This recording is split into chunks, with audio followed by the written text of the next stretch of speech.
हर हर महादेव दोस्तों, आज मैं आपको उस शिवलिंग के दर्शन कराने आया हूं जिस शिवलिंग पर लगातार दूध की धारा टपकती रहती है। जी हां, आपने सही सुना।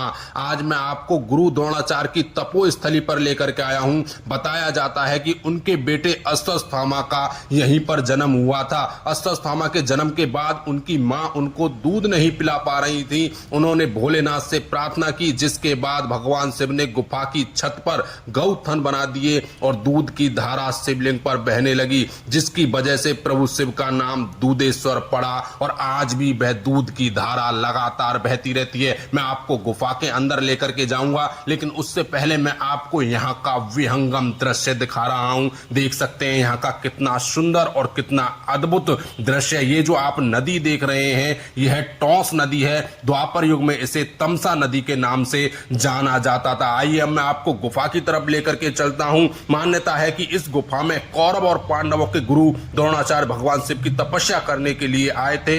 12 साल तक उन्होंने भोलेनाथ की तपस्या की थी। उनकी तपस्या से प्रसन्न होकर शिव जी ने उन्हें दर्शन दिए। उनके अनुरोध पर ही भगवान यहाँ पर शिवलिंग के रूप में विराजमान हो गए। लोक मान्यता के अनुसार गुरु द्रोणाचार्य का भगवान शिव ने इसी जगह पर अस्त्र शस्त्र और धनुर्विद्या का भी ज्ञान दिया था। यहाँ पर काल भैरव जी भी विराजमान है। मैं आपको उनके दर्शन करा देता हूँ, फिर मैं आपको गुफा के अंदर लेकर के चलूंगा। आप सभी से निवेदन करूंगा, कमेंट बॉक्स में हर हर महादेव जय शिव शंभू अवश्य लिखें और इस वीडियो को ज्यादा से ज्यादा शेयर करें, ताकि आपके माध्यम से और लोग भी जो है दर्शन लाभ ले सकें। आइए अब मैं आपको गुफा की तरफ लेकर के चलता हूं और मैं आपको उस गुफा के भी दर्शन कराऊंगा जिस गुफा में अश्वत्थामा जी भी पैदा हुए थे। यहाँ पर जो है लाखों के रूप में जो है श्रद्धालुगण दर्शन करने के लिए आते हैं। अब मैं आपको ये भी बता देता हूँ कि यहाँ पर जो आप दूध की धारा देखने वाले हैं, पहले वह दूध के रूप में ही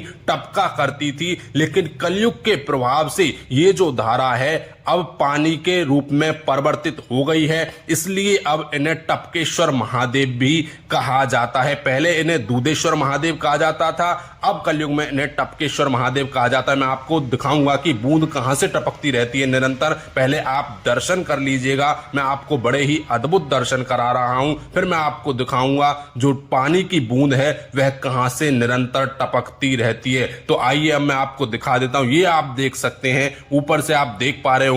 इसी प्रकार से पहले यह जो है दूध के रूप में यहाँ पर टपका करती थी। फिलहाल कलयुग में ये जो है पानी के रूप में 24 घंटे इसी प्रकार से यहाँ पर शिवलिंग पर टपकती रहती है। तो आप बड़े ही सुंदर दर्शन लाभ ले रहे हैं। आइए अब मैं आपको लेकर के चलता हूं उस गुफा की तरफ जहां पर जो है अश्वत्थामा जी पैदा हुए थे और गुरु द्रोणाचार्य जी ने तपस्या की थी। तो ये जो आप गुफा देख रहे हैं, यहीं पर अश्वत्थामा जी पैदा हुए थे। तो आज मैंने आपको बड़े ही सुंदर दर्शन कराए। अब मैं अपनी वीडियो को विराम दे